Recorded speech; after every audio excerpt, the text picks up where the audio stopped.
Welcome to High Scary Stories. Tonight we journey deep into the forgotten woods, the frozen lakes, and the darkest corners of the human mind, where the line between the real and the unreal vanishes. A quiet fishing trip becomes a study in terror. A bus ride home turns into a nightmare no one is allowed to remember. A child discovers that the forest has been waiting for him all along. And a harmless visit to Grandma's house reveals that some legends are more than just stories. These are true encounters, or so they claim, shared by those who survived long enough to tell. But listen closely, because what watched them might be watching you next. This is High Scary Stories. Let's begin. Story 1. My grandkids found something in the Alaskan snow. I remember that winter clearly, the kind of cold that settles in your bones and makes every breath feel like broken glass in your chest. The snow had come early that year, thick and unrelenting, blanketing the entire valley in silence.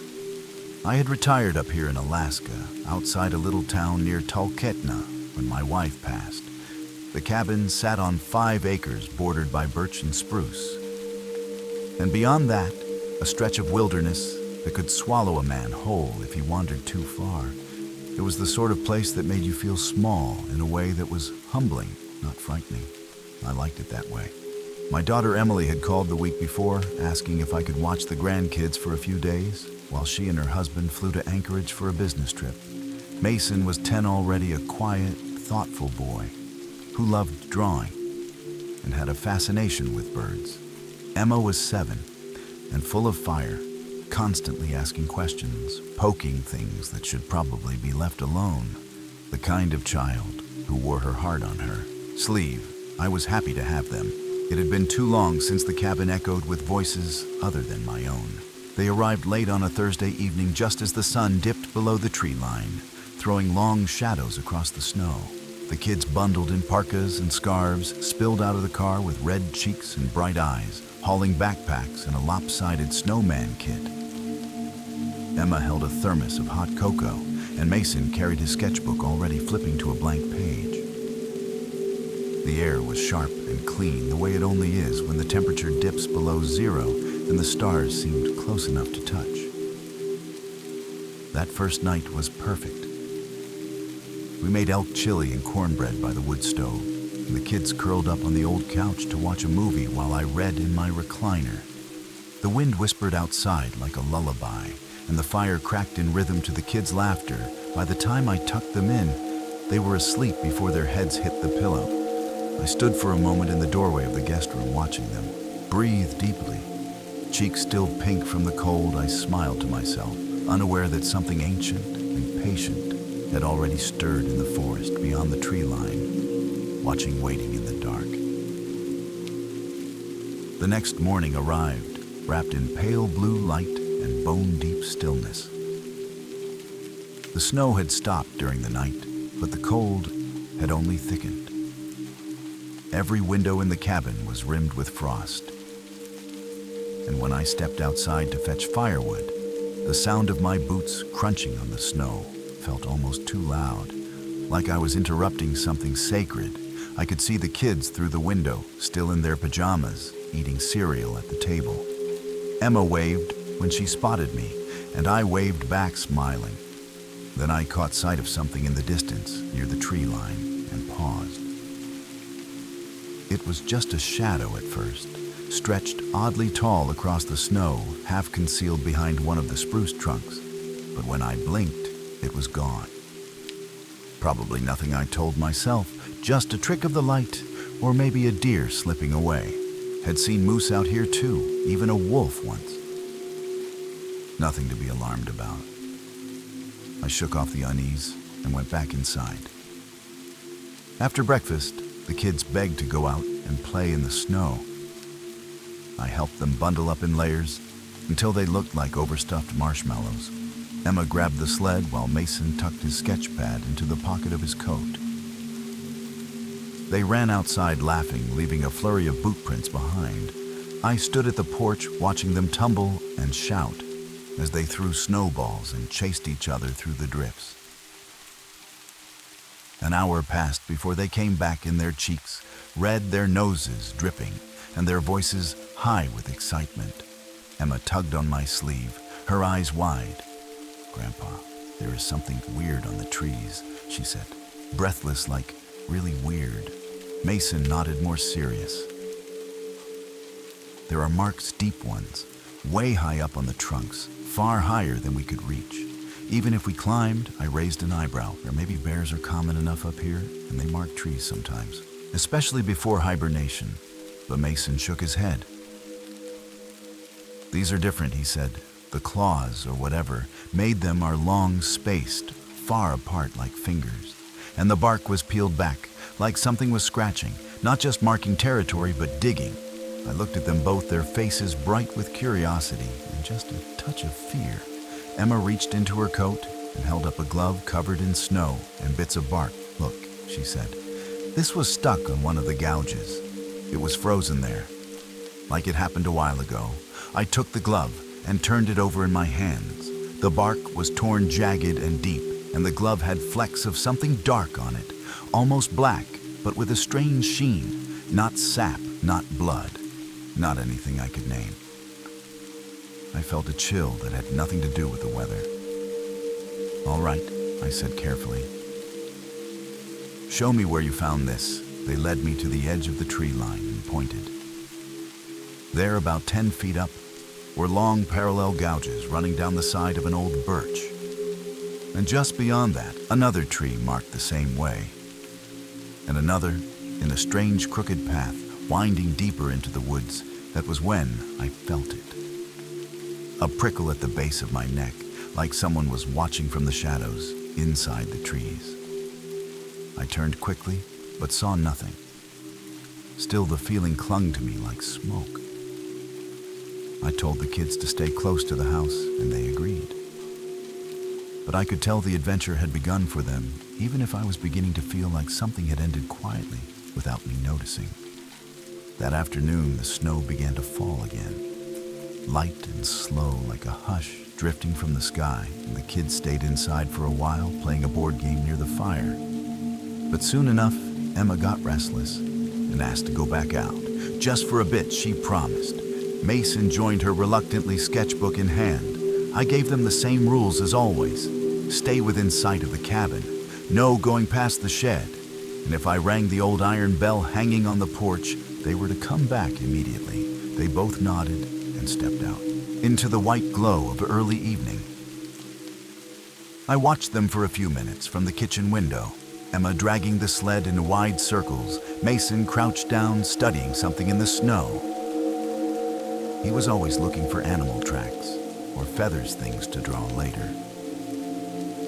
The wind had picked up slightly, whispering through the trees, but nothing too harsh.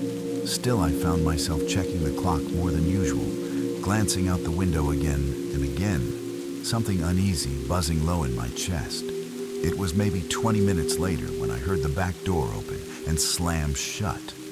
Emma came running into the kitchen, her breath clouding fast, her cheeks flushed, but not with cold. "Grandpa," she said, "it was walking with us." I froze. "What do you mean, walking with you?" She looked back toward the door and then up at me. "Mason is still out there, but we heard it, I swear. It was in the trees close, but never close enough to see," she shivered. "We would walk and it would walk too. We stopped and it stopped. We started again, and so did it. Like it was copying us." My mouth went dry. I grabbed my coat and boots and followed her outside. Mason was already halfway across the yard, walking back, his arms tucked close to his chest. He looked pale, not scared exactly, but quiet, thoughtful in that way he got. When something bothered him more than he wanted to admit. "Did you see it?" I asked him. He shook his head slowly. "No, but I heard it. Something big. Heavy like a person, but slower. The trees were moving too. Even though there was no wind. Grandpa, it smelled weird, like meat left out too long. Like when Dad forgot the trout in the cooler last summer. I didn't like the sound of that. Not one bit. I herded them both inside and shut the door tighter than usual, drawing the bolt across the top.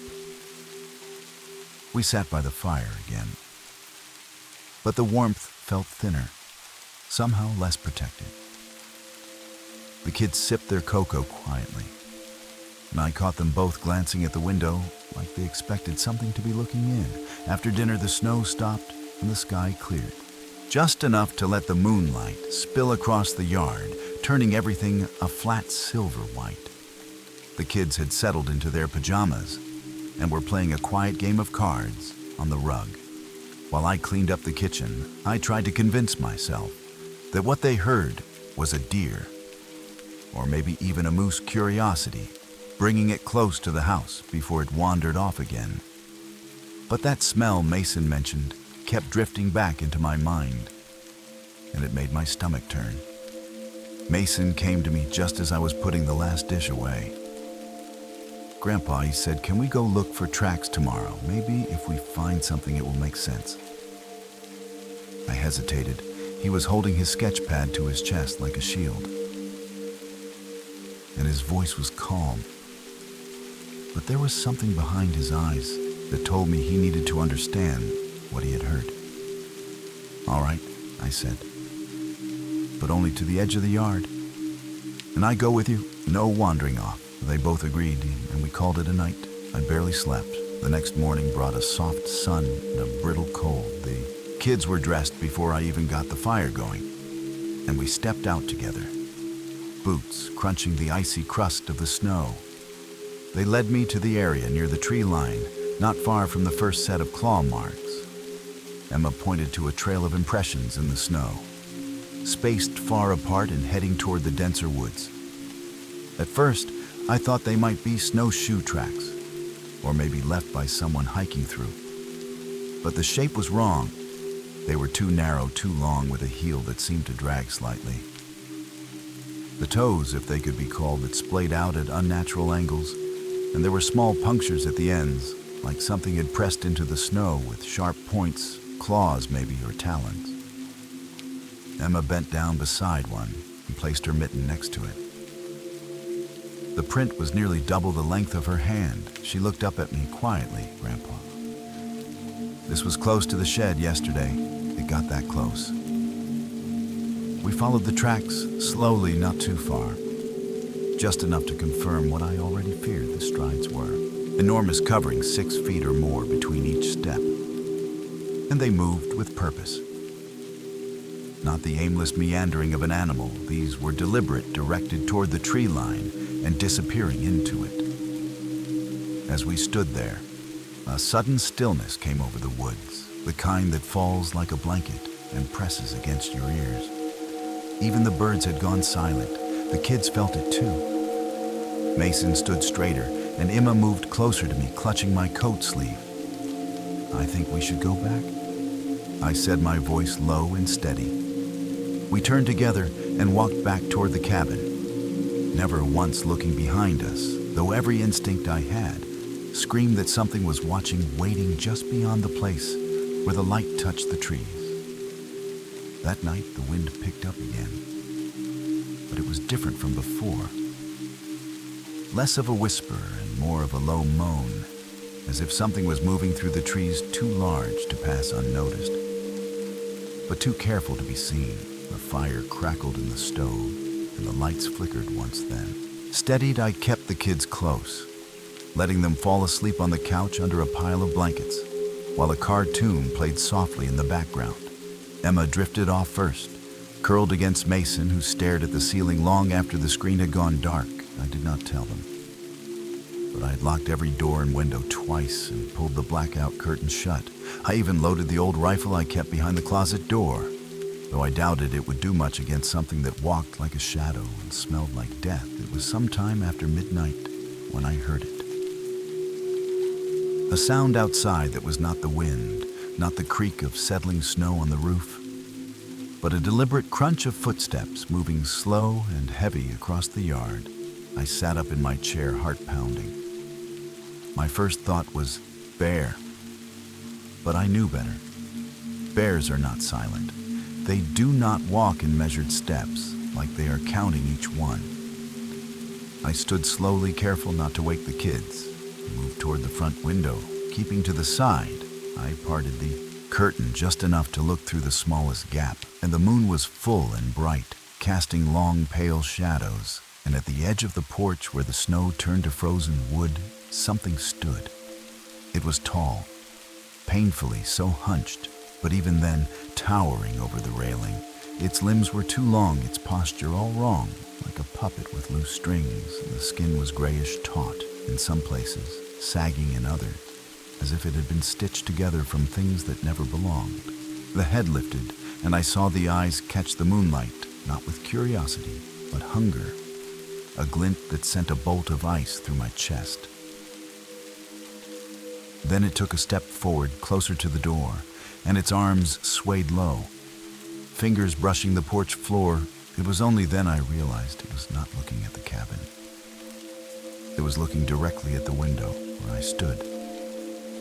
I dropped the curtain and stepped back, choking on breath I had not realized I was holding. I did not sleep.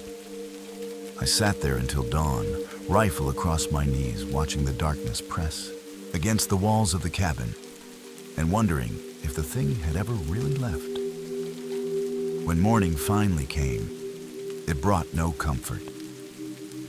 The sky was pale and empty, the kind of light that only makes the shadows feel heavier. I made breakfast more out of habit than hunger, and the kids ate quietly. Emma picked at her eggs. Mason stared out the window toward the woods, not saying a word. I told them we were going into town early, that I had forgotten something important and needed to run errands. They did not ask questions. In fact, they seemed relieved. Mason gathered his sketch pad without being told. Emma zipped up her coat without her usual complaints. I packed quickly, tossing clothes into bags, not even folding them. I left the dishes in the sink, the blankets on the couch, the fire burning low in the stove. When I locked the door behind us, I did not look back. The road into town was slick, but I kept my eyes straight ahead, hands tight on the wheel. Emma sat in the back seat, her rabbit in her lap, though she had not touched it in a year. Mason rode up front, silent the entire drive. Just before we crossed the old bridge that marked the halfway point, Emma spoke in a small voice. "Grandpa, what do you think it was?" I kept my eyes on the road and answered gently, "Something that belongs to the woods. Not to us, not to anyone." She nodded and went quiet again. We stayed in town for the rest of the week. I made up excuses for Emily when she returned and told her the snow had gotten too bad to stay out at the cabin. She believed me, or maybe she wanted to. That spring, I put the cabin up for sale. I told everyone it was getting too hard to maintain. But the truth sat heavy in my chest every time I looked at the tree line. That thing had watched my grandchildren sleep, and I would never let that happen again. Story 2. The thing that stalks me on Glacier Lake. I started fishing Glacier Lake after my wife passed away. It was the one thing that gave me any sense of stillness back then. Something about the rhythm of the cast, the gentle pull of the line, and the cold, clean air. It was a quiet place, tucked deep in the northern woods of Montana, where the trees leaned heavy over the water and the shoreline felt untouched by time, untouched by people. It was the kind of lake that did not show up on many maps, and that was exactly why I liked it. Most nights after work, I would load up my old aluminum boat and make the drive out there, winding along the dirt road that disappeared into the trees. The lake was always calm in the evening, especially just before sunset, when the light would skim across the surface in gold ribbons and the fish would start biting. I had one favorite spot on the north shore near a line of submerged rocks where the depth dropped fast and the walleye liked to gather. There was peace in those hours between dusk and dark when the world seemed to pause and I could finally breathe without the weight in my chest, every little ripple on the water. Every distant loon call became part of a larger rhythm, one that pulled me in and made me feel small, in a good way, like I belonged to something again. I would bring a thermos of coffee, a worn flannel jacket, and a photo of her tucked in my pocket. Not to look at, just to have it there. Some nights, I would talk to her softly under my breath, like she was just beyond the tree line listening. The lake was a place of comfort, a pocket of silence in a world that had gotten too loud. I never expected that something could take that from me. Never imagined that what I considered sacred would one day feel haunted. But it did. And the first time I really saw it, was a night just like any other. Calm, beautiful, and still. And maybe that was the worst part of all, because evil does not always announce itself with thunder or storm. Sometimes it arrives with perfect stillness, waiting just beneath the water, watching without sound. It was early June, the first truly warm evening of the season, and the lake looked like glass. My boat drifted quietly anchored near the north shore, where the depth dropped suddenly into deep green shadows. The sun was low, just beginning to dip behind the pines, casting long fingers of light across the surface. I had 2 lines in the water, a quiet breeze at my back, and the low creak of the boat, and the only sound besides the occasional buzz of a mosquito near my ear. I was watching the tip of my rod eyes half closed when something caught my attention on the far side of the lake, near the southern bank. At first, I thought it was a deer stepping through the trees, its shape just a flicker between the branches. But then it moved again, and I froze. Whatever it was, it did not walk upright at first. It crawled low to the ground with a strange fluid motion, like someone doing that military belly crawl, but too fast, far too smooth. And the way it moved set off every alarm bell in my body. Not because it was sudden or loud, but because it was wrong, not animal, not human, but something in between. It slid along the tree line for maybe 20 yards and stopped perfectly still. I squinted, trying to make sense of its shape. But the last of the sunlight had faded, and all I could see was the silhouette. It was long, thin, and uneven, like its limbs were too long for its body. I told myself it might be a coyote or maybe even a bear cub, though I knew better. Bears do not crawl like that, and coyotes do not watch in silence. The thing turned, then not fully, but just enough that I could feel it looking at me, not with curiosity, but calculation. The kind of look you get from a person who knows exactly where you are and is deciding whether to come closer. I sat there holding my breath, waiting for it to move again, but it did not. Instead, it sank back into the underbrush. The branches barely shifting as it disappeared, I stayed anchored for another half hour, trying to convince myself it was nothing, just a shadow or a trick of the light, but the unease never left me. When I finally pulled anchor and headed back across the lake, the air felt colder than it should have been, and the trees on the shoreline seemed to press in closer than usual. I glanced over my shoulder more than once that night, and though I saw nothing, I could not shake the feeling that something was still watching me from the dark edge of the trees. That was the first time, and it would not be the last, not by a long shot. I went back to the lake the very next evening, and again a few nights after that. Each time I told myself it was just a fish, just to unwind like always, but that was a lie.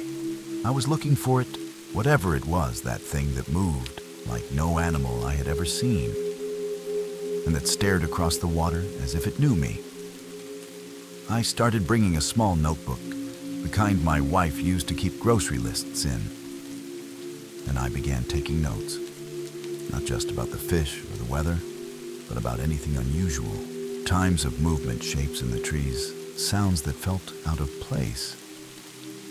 Even the way the birds behaved became something I watched closely, because on that first night, after the thing vanished, I realized the birds had gone silent for almost 5 full minutes, and I had not noticed until it was too late. At first, the sightings were subtle.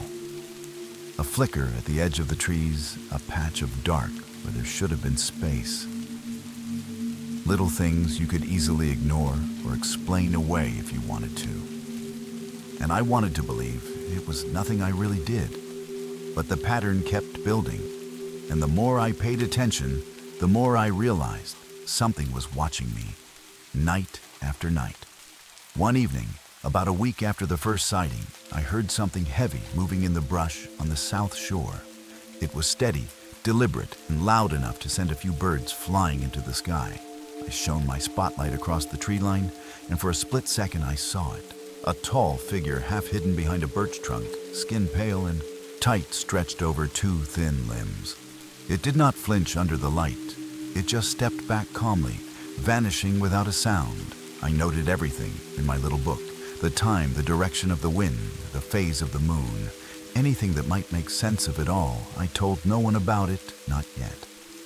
Not because I was afraid of being called crazy, though that thought lingered, but because deep down I felt that speaking of it might make it more real.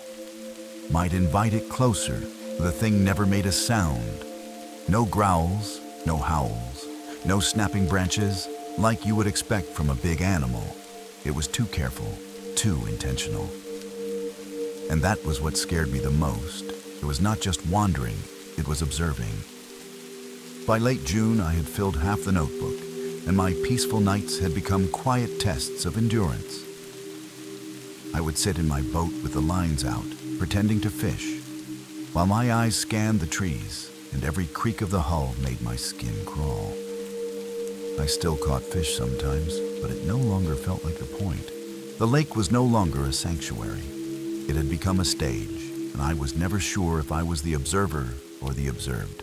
By the second week of July, I stopped pretending that what I was doing out there was fishing. I still brought the gear, baited the hooks, cast the lines, but I barely watched them. I was watching the shorelines, the tree lines, the sky. The notebook was almost full by then.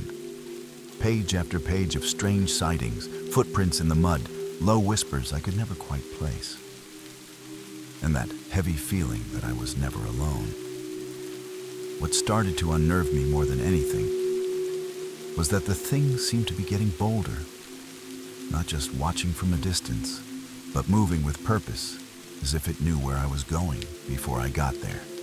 One night, I changed plans at the last minute, deciding on a whim to anchor near the western bend instead of my usual North Shore spot. 10 minutes after I dropped anchor, I saw it standing at the tree line across from me, just far enough to be mostly in shadow, but close, enough for me to see its outline, tall and narrow, with arms that hung too low and legs that moved like joints had been rearranged. It did not approach. It did not retreat. It just stood there, swaying slightly, like it was breathing, like it had been waiting. I did not turn on the spotlight that time. I just sat in silence, gripping the sides of the boat, feeling that strange weight pressing down on me. The kind of pressure that makes your bones feel hollow, your lungs too tight. Later, when I flipped back through the notebook, I saw a pattern I had not noticed before. The sightings lined up with my habits, with the places I usually chose to fish, the times I usually arrived, the days of the week I preferred. It was as if it had learned my schedule.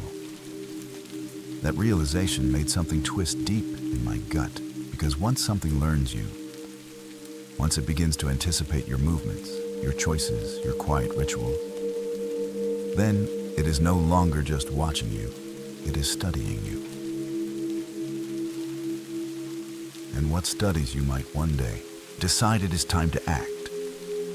After that night, I stopped going alone. I brought a heavy spotlight, extra batteries, and even a flare gun. Not because I thought it would stop the thing, but because carrying it made me feel a little less helpless, a little less like prey in a place I once called home. It was late July when the thing finally crossed the line between watching and acting. I remember the exact date because it was the first time in weeks I had arrived at the lake with a small sense of calm. The weather had shifted, the sky was clear, and the water perfectly still, like a mirror. I had convinced myself that maybe the creature had moved on. Maybe it had lost interest, I anchored near the south shore this time. Close to a cove I had not visited since early spring, I fished quietly for a while. Even caught a decent-sized walleye around 9 and felt for a moment like things were returning to normal. The notebook stayed tucked in my coat pocket, unopened. The spotlight rested beside my seat, the flare, gun loaded but untouched. Then around 10:30, the wind died completely, and everything went silent. The kind of silence that presses against your ears makes your heartbeat feel too loud. Even the insects stopped. And that was when I saw the first ripple on the water. It was coming from the eastern reeds, slow, deliberate. Something was swimming, but not with the grace of a beaver or the curiosity of an otter. It was steady and strong, too large to be either. And when I aimed my flashlight at the surface, I saw nothing at first, just the ripple growing larger, heading toward me. Then something brushed the underside of my boat. I jumped, nearly dropping the light. I spun it across the surface, but still nothing. Then a shape broke the water just for a moment, like a dark shoulder or a back. Then disappeared again. I scrambled for the spotlight, fumbling with the cord, and finally snapped it on, flooding the lake in harsh white light. And there it was, standing waist deep at the shoreline, no more than 30 yards away. It had come out of the water, dripping long strands of something clinging to its limbs. Its skin was the color of ash, stretched over a frame too thin to be alive. And its head tilted to the side as if curious. Its eyes caught the light and reflected it. Not like an animal's, but like glass empty and cold. I raised the flare gun, pointed it without even thinking, and the thing took a step into the water. I fired. The flare shot into the sky with a scream of red light, and the thing flinched just barely before retreating back into the reeds, not running but sinking below the surface, as if it belonged there, as if it had never left. I pulled anchor so fast, I nearly tipped the boat.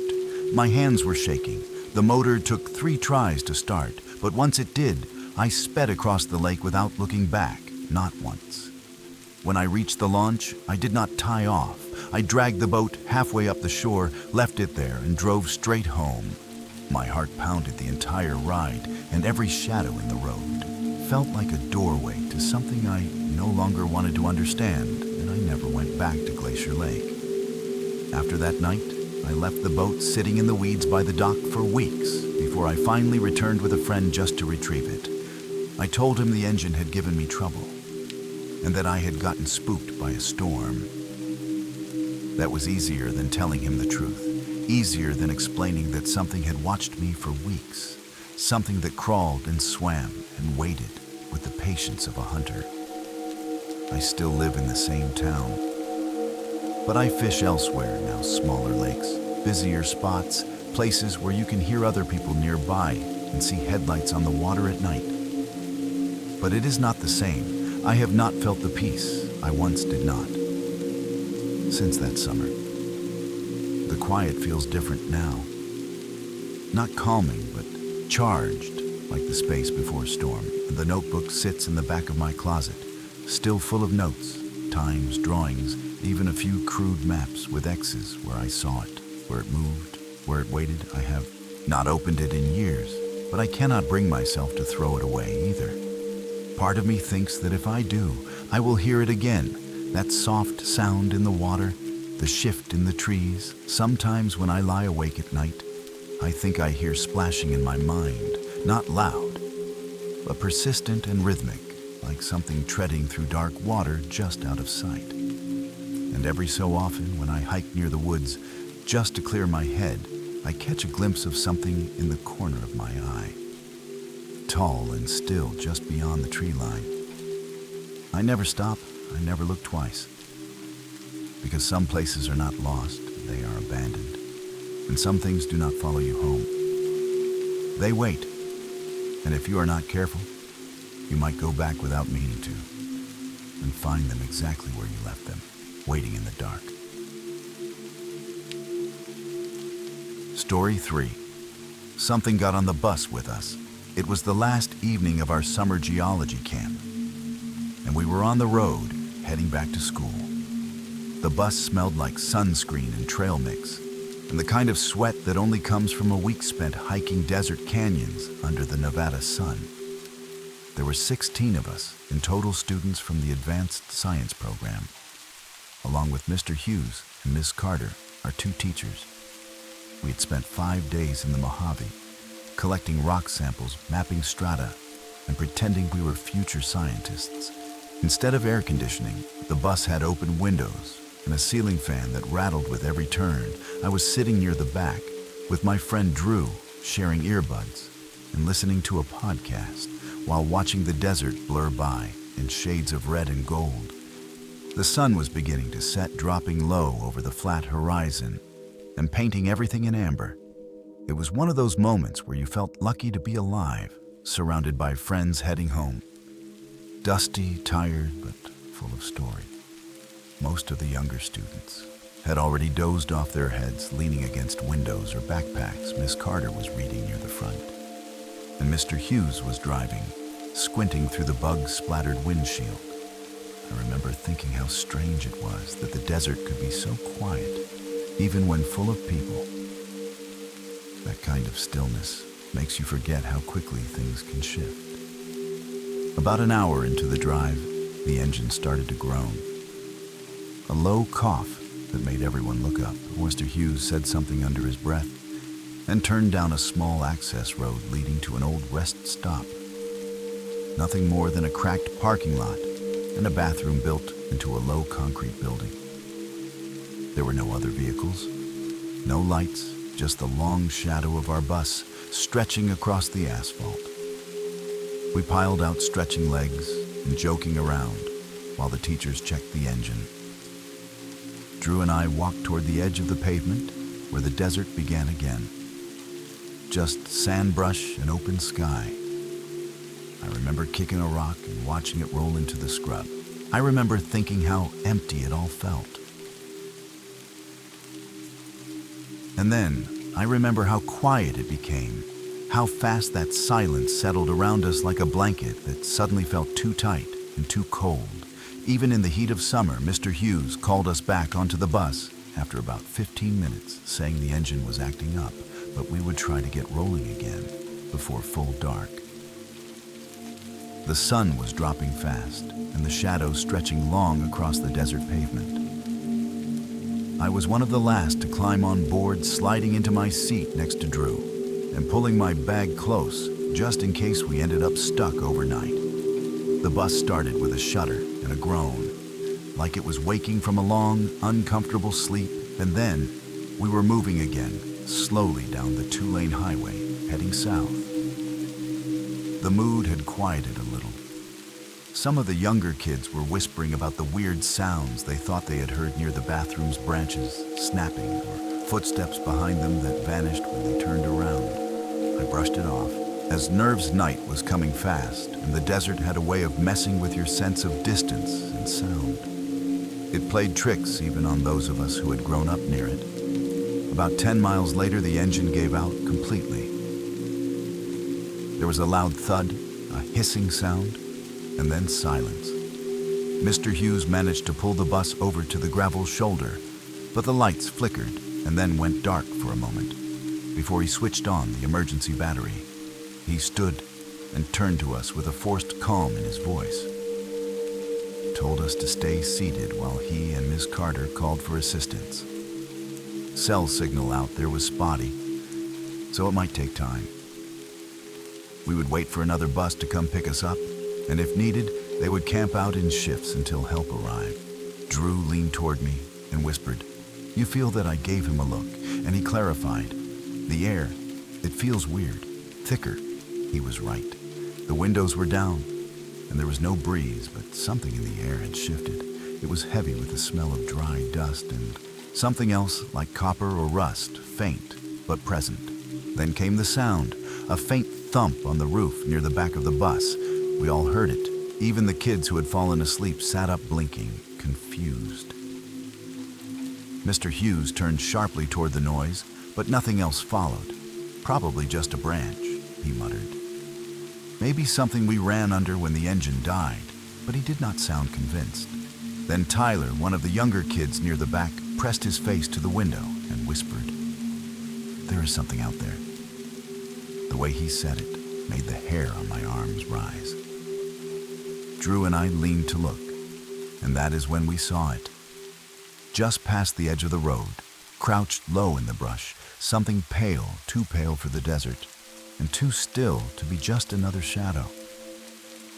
It was watching the bus, and it did not blink, not even once. At first I thought it was a person. Maybe one of those desert drifters you hear about, someone who lived out there off the grid and had wandered too close. But the longer I looked, the more I realized how wrong that idea was. The thing crouched just outside the reach of the bus lights, completely still and too pale. Its skin almost glowed in the low dusk, as if it reflected what little light was left in the sky. It was shaped like a man, but not quite. The limbs were too long, the torso too narrow, and the way it held itself looked uncomfortable, like its bones had been bent the wrong way and forced to stay that way. No one spoke at first. Even the teacher stood frozen in place, watching from the front of the bus. The creature did not move. It did not flinch or hide. It just stared. Then slowly it began to crawl forward, inching toward the bus in a motion that turned my stomach. It moved like an insect, legs reaching out, then folding under its body as it pulled itself forward without lifting its torso at all. The movement was smooth, too practiced. Tyler whimpered. "I think it hears us." Drew grabbed my arm and whispered, "Do not move." It sees motion just like a predator, the thing. Crept closer until it was almost at the edge of the gravel shoulder, maybe 20 feet away, then stopped again, rising slightly onto all fours, but keeping its head low. Its face was not clear, not in that dim light, but I could see the shine of its eyes, reflective, like an animal caught in headlights. Only these eyes were not round. They were wide, too wide, and they did not blink. I heard someone up front whisper, "What the hell is that?" That was when it tilted its head. Not slowly but fast, like a twitch, and I swear to God it smiled. Not like a human smile, but a stretch of skin across too many teeth that caught the light in the worst possible way. No one said a word, no one breathed. We had all seen it, and it had seen us too. The thing began to move again, this time toward the front of the bus. Its crawl was deliberate, steady, never rushing, but never stopping either. Its limbs moved like they were jointed in too many places, elbows bending the wrong way, knees shifting like water under skin. It circled the bus along the gravel shoulder, dragging one hand along the side as it went. I heard the faint scrape of nails or claws across the metal, and the sound turned my stomach inside out. It reached the front of the bus and paused directly in front of the headlights, which flickered once, casting a weak beam onto its back. The skin was stretched thin, like old parchment over a twisted frame, hairless, colorless, almost wet. Its spine jutted out in sharp ridges, and its shoulder blades shifted beneath the skin with every breath, if it even breathed at all. Miss Carter took a step back from the front and whispered to Mr. Hughes, "Get everyone down, lower out of sight." He nodded and began whispering instructions to the students row by row, telling them to slide down into the aisles, to stay quiet, to not look out the windows. Drew and I ducked low, our backs pressed to the seat in front of us, listening to the sound of that thing moving, scraping, breathing, if that was what it was doing. Then it stopped again, just outside the bus door. From where I crouched, I could see the faintest shadow through the front windows, a silhouette swaying slightly back and forth, head cocked one way, then the other. And then it spoke, not words, not really, but a sound that mimicked the cadence of a voice, low and broken, like a throat full of gravel. It almost sounded like someone crying softly, Trying to form words through pain, Tyler gasped, and I reached back to cover his mouth. The sound stopped as suddenly as it had started, and then there was silence. We waited, all of us not daring to breathe. The door handle creaked just slightly, and I saw the shape lean closer, as if testing it, as if learning how it worked.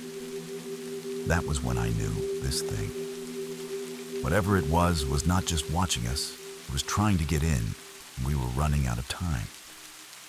The silence on the bus was the kind that crushed you, flat pressing against your chest, until even the smallest breath felt like it might draw attention. No one spoke, no one moved. We just listened to the faint metallic rattle of the door handle being tested, twisted, pulled, like a child trying to solve a puzzle. At some point, Mr. Hughes crept down the aisle to where Miss Carter stood frozen near the emergency radio. He whispered something, and she nodded slowly, raising the mic to her mouth. Then, without warning, the creature slammed into the side of the bus so hard that the entire frame rocked on its tires. A few kids screamed instinctively, and Drew cursed under his breath. Grabbing the edge of the seat above us, the lights flickered again, this time longer and darker. And when they came back, the shape was gone from the front window. "Where is it?" someone whispered. But no one answered. Another slam, this time near the back. A window cracked just slightly, with a sound like ice splitting on a lake. The thing was moving, circling again, maybe testing, maybe hunting. We could hear it now, not just its steps, but the strange sounds it made, low groans, followed by clicks or sharp chattering like teeth snapping in a mouth that was too wide, too full. Ms. Carter was speaking into the radio, trying to stay calm. "We need assistance immediately. Highway 19, 10 miles south of Mile Rock. Rest, stop engine failure, possible threat." She paused, then added, "Unidentified life form visual contact." I repeat, visual contact. No one responded, just static. Another impact, this time from the roof, the metal above us creaking like it was being walked on. The creature had climbed up. We could hear it moving slowly across the ceiling, pacing as if mapping out the structure of the bus. Then the emergency hatch above row 8 snapped open just a crack, and a long, pale hand reached inside, fingers too many and too long, curling inward, as if tasting the air. Drew reached for his backpack and pulled out the small rock hammer he had kept from camp, gripping it tight. Mr. Hughes moved fast, grabbing the first aid box from the wall and hurling it at the hand. The impact made the creature recoil, screeching a noise that pierced, the air so sharp and high it left my ears ringing. It was the sound of metal tearing wrapped around a human scream, and the hatch slammed shut. We stayed frozen for what felt like hours, until finally we heard sirens in the distance, approaching fast. The creature dropped from the roof with a heavy thud, and then vanished into the brush without another sound, just gone like smoke in the wind. The sheriff arrived minutes later, lights blaring, guns drawn, but there was nothing left to see. No prints, no blood, just a shattered window and a bus full of shaking students and one cracked door handle, bent as if something had been very close to figuring it out. They brought us to a gas station about 30 minutes down the highway, where we waited for a replacement bus under buzzing fluorescent lights and lukewarm coffee machines. No one said much. The teachers kept trying to act like everything was under control, but their faces betrayed them. Pale tight with fear, Mr. Hughes kept rubbing his neck, staring out the window every time a shadow shifted outside. Ms. Carter sat with the youngest students, speaking in a soft voice that sounded more like a lullaby than reassurance. Some of us tried to compare what we saw to make sense of it. Did it have hair? Did it speak? Did anyone else see the teeth? I remember. Tyler kept repeating that the hands were wrong. Too many joints, like spider legs folded backward. Another girl said she saw its skin move like something alive underneath it. Drew just sat next to me, holding the rock hammer in his lap, even after the sheriff told him to put it away. Eventually, the new bus arrived, and we climbed aboard without speaking. Most of us sat toward the front, away from the windows, away from where it had first appeared. I kept my head low, but I could feel something different in all of us. Not just fear, but a kind of awareness, like we had stepped too close to something old, something not meant to be understood. 3 kids left the science program before the semester ended. Their parents said they had nightmares. One refused to ride the bus again, even in daylight. The school told us not to talk about what happened, said it was a wild animal, probably a coyote in distress, maybe sick or injured. But I know better, we all do, because sick animals do not try to open doors, and they do not smile when they see you watching. Story 4. I grew up in a house the forest wanted back. The house was never meant to be a home. Not really. It sat at the end of a forgotten road near the edge of an old logging town in Washington, the kind of place that disappeared from maps when the mills shut down, and the last few families packed up and left. My aunt inherited it from someone we never met, and when my mother dropped me off there at 13, she said it would be just for a while until she got clean again. That was a lie. The house was rotting in pieces. The roof leaked when it rained. The floors tilted underfoot, and the windows were so caked with grime, they barely let in light. My aunt barely noticed any of it. She worked night shifts at a packing plant and spent her days asleep or drinking black coffee from the same chipped mug. I do not think she ever looked me in the eye. I slept in a back room where the wallpaper peeled in long strips and something scratched inside the walls at night. I told myself it was rats or maybe raccoons, but I never saw anything, not even droppings, just the sound. Always right after I turned off the light, always just behind the plaster school, was a bus ride and a long walk away. And I kept my head down. Most of the time, I was the kid with the secondhand clothes and the silence in his voice. I spent most afternoons wandering the woods behind the house, picking up pine cones or watching the way the trees bent in the wind. There was something about those woods, something old and heavy. I never felt scared exactly, but I never felt welcome either. It was like walking into a room where someone had just been talking about you and stopped when you entered. A kind of attention that made your skin crawl, even when nothing moved. My aunt never talked about the forest. She just said stay out of it after dark and keep the back door locked. I listened, but deep down, I think we both knew. The forest was not the dangerous thing, the house was. And it had been waiting a long time for someone to come back. It started with the television going out right before my aunt's favorite show. She had this old boxy thing from the 90s with a broken remote and a habit of losing signal whenever the wind picked up. That night the sky was clear, but the screen went to static and she turned on me like it was my fault. "Get up there and fix it," she snapped. I told her the antenna was rusted and barely hanging on, but she tossed me a flashlight and pointed to the ladder anyway. "You want to eat tomorrow?" Then climbed, so I did. The ladder was warped with one rung missing near the middle. I had to brace my knee and pull myself the rest of the way up, careful not to lean too far left or right. The roof was steep, shingled with soft spots that gave a little when I crawled across. It took a few minutes to reach the back corner where the antenna stood crooked and shaking in the breeze. I sat back on my heels, the flashlight clamped between my teeth, and tried to bend the rusted metal into place. The whole time I could feel the forest watching me, not in a poetic way, but in a real, physical sense, like if I turned around fast enough, I might catch a pair of eyes staring from between the trees. The light shifted slightly as the sun dipped lower, and for a moment, everything went still. The wind died, the trees froze, and the world around me seemed to hold its breath. That was when I smelled it, something thick and rancid like meat, left out in the sun, or a carcass hidden beneath the floorboards. It rose from the woods, like smoke crawling up the back of my throat, making my stomach turn.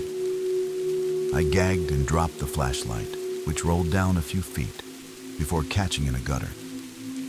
Then I heard the breathing. It was not mine, and it was not the wind. It was low and deep rhythmic, like someone standing just out of sight. Gasping through their teeth, I turned slowly, expecting to see my aunt at the base of the ladder yelling again. But no one was there, just the trees and the dying light, and that smell thick as oil in my nose. I started backing toward the chimney, heart-pounding hands, shaking, trying not to slip. Then something moved below, not loud, but purposeful. A shuffle of dirt and a low crunch, like footsteps through dry needles. I looked down past the gutter, past the edge of the roof, and into the clearing behind the house, and there it was. At first, I thought it was a deer tall, with thin legs, and something like antlers stretching from its head. But the shape was wrong too. Narrow, too tall, too still. It looked up at me. Not with surprise, not with fear, but with recognition. As if it had been waiting, as if it knew me. And that was when I realized I was not alone on that roof, not even close. I did not move. At first, I could not. The thing in the clearing just stood there, looking straight at me, its head tilted slightly, as if curious, or maybe amused. The antlers rose uneven from its skull, twisted and jagged like they had grown wrong, branching in too many directions. One of them looked broken, hanging lower than the other. And the head itself was not right, either. It was long, like a deer, but wider at the jaw. And covered in something that looked like skin, that had been dried, then stretched too tight over bone. Its eyes were not eyes at all. Not the kind that reflected light, like an animal, or glowed like something supernatural. These were dark, empty sockets. And yet, I knew without a doubt it could see me, feel me. The way a fire feels the oxygen around it. I knelt frozen behind the chimney, trying to breathe without sound. Trying to be smaller than I already was, and my fingers dug into the shingles, and I watched it, waiting for it to move, for it to charge or vanish, but it didn't either. It just stood there, chest rising slowly as it breathed the same foul scent drifting up on the wind. Then it took a step forward. Not fast, not aggressive, just one slow, deliberate step out from the shadow of the trees and into the thinning light. And I swear to God it smiled. Not with lips, not with expression, but with presence. Like it wanted me to know I was seen, really seen in a way that burned. Through the skin, I slid down flat against the roof, shaking knees pulled to my chest, afraid to make a sound, afraid to lose sight of it, but more afraid to keep looking. My body ached from holding still, but I did not move. And for the next hour, maybe more, I stayed like that, watching as it watched me. Neither of us blinked, neither of us left. The house below me creaked, the woods whispered, and that thing stayed right where it was, just close enough to see me, just far enough to keep me wondering why it had not come closer, yet, because deep down, I think it wanted me to stay up there just a little longer, until the sun disappeared completely, and the forest could take what it had been waiting for all along. I do not know how long I lay there on that roof, with the thing watching me. The sky had turned fully dark now, with only a sliver of moon breaking through the clouds, casting pale silver across the clearing. The trees had started to move again, whispering softly like they were sharing secrets. And the creature was still standing there, motionless, just inside the edge of the clearing. And then it spoke. The voice did not come from its mouth. The skull never moved, but the sound reached me all the same. Not with volume, but with weight, as if it had always been in my head, just waiting to be remembered.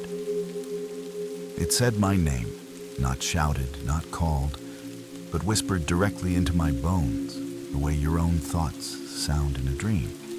It said, "Come down," 2 simple words, but the way they curled inside me made my skin crawl. They sounded like my mother when she used to lie about coming back, like my aunt when she made promises I knew would not last. They sounded like every voice that had ever meant danger wrapped in sweetness. I shook my head without meaning to, and the thing tilted its own, as if disappointed or maybe curious. Then it said, another word alone. It was not a question. It was a statement, and I felt it cut deeper than any threat could have. It knew me. Knew what I feared most. It took a step, closer, and I nearly lost my grip on the shingles. My hands were numb by now, the coals seeping in, but I dared not move. You live here, it said. This is your home. I do not know how I kept breathing. The words felt thick in my chest, sticky like tar. You belong here? It continued. Another step. Your mother left. Another step your aunt will forget. And then the worst one. No one is coming. That broke something in me. Not because it was wrong, but because it was true. I had always known it in pieces, in moments. But hearing it from something that should not exist made it solid, made it real. I opened my mouth, but nothing came out. Only air and panic. I wanted to scream for help. But I knew no one would answer. The creature stopped again, right at the edge of the clearing, and crouched not like an animal, but like a person about to leap. Then slowly, it raised one arm and reached toward me, even though the distance was too far. The gesture was clear and unmistakable. It was inviting me down, not to kill me, not to chase me, to claim me, to welcome me home.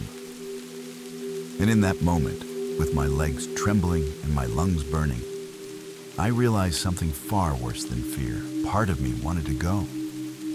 Because when no one else sees you, even a monster can feel like company. I do not know what kept me from climbing down the roof. Maybe it was the cold. Maybe it was fear.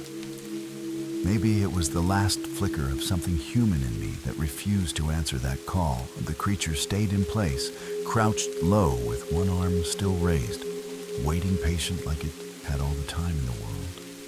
And I suppose it did. The night dragged on. My fingers went numb, and then my toes. My back ached. My head swam from holding still so long.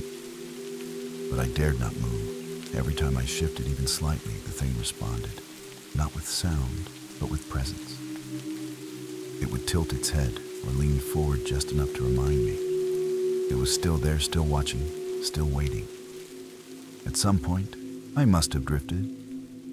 I do not remember closing my eyes, but I remember the dream. Or maybe it was a memory. My mother driving away, not looking back, the sound of tires on gravel, and my face pressed to the window glass of a foster home I never called home. When I opened my eyes, the forest was darker, the clouds had thickened, and the moon was gone. But the shape in the clearing had not moved. I could still see the outline faint against the trees, still crouched, still watching. I began to count the seconds between breaths just to stay conscious. 1, 2, 3, 4, pause. The breathing came from below. Not mine, never mine, heavy and wet and steady. Then the back door of the house creaked open. I froze. The sound was too real, too close. I heard footsteps on the porch, soft dragging steps, and then a voice. My aunt's calling my name, but wrong too. Calm, too slow, like someone trying to remember how speech worked. Come down, sweetie, she said. I just want to talk, but I knew she was still asleep, and I had seen her bedroom light off hours ago, and I had heard nothing from inside since it was not her. I pressed myself flat to the roof. Heart hammering as the voice called again and again, each time a little less. Like her, each time a little more. Like the thing that waited in the trees, and I stayed where I was not. Because I was brave, but because I was too scared to move. Because I knew if I climbed down, it would not let me go again. And I was not ready to belong to the forest, not yet, not then. Not ever. So I held on and waited for the sun to rise, if it still could. I left that house the moment I turned 17, I packed what little I had and walked away. Without telling my aunt, without looking back. I joined the Army a month later, not because I wanted to serve, but because it was the farthest I could get from those woods and that roof. And the thing that waited just beyond the trees, I never returned for holidays, never visited when my aunt got sick and passed. I did not even open the letter they sent me with the details. The house went to someone else, or maybe it still sits, empty, rotting into the soil it has never really left. Even now, all these years later, I can still smell the rot when the air is too still. I still wake some nights thinking I hear my name whispered from a tree outside my window. I do not live near forests anymore. Not even parks. I keep my windows shut tight, no matter how hot it gets, and I never ever go up on rooftops. People ask why I never go home, and I just say, I grew up somewhere the world forgot. But I know the truth. I grew up in a house that the forest wanted back. And some part of it still remembers my name. Thank you for venturing into the darkness with us. If these stories sent chills down your spine, don't keep the fear to yourself. Leave a comment, smash that like button, and share this video with someone who dares to listen in the dark. We release terrifying true stories every week, so be sure to subscribe and turn on notifications so you never miss what's lurking in the shadows. This is High Scare Stories, where nightmares don't end when the video does. Until next time, stay safe and stay scared.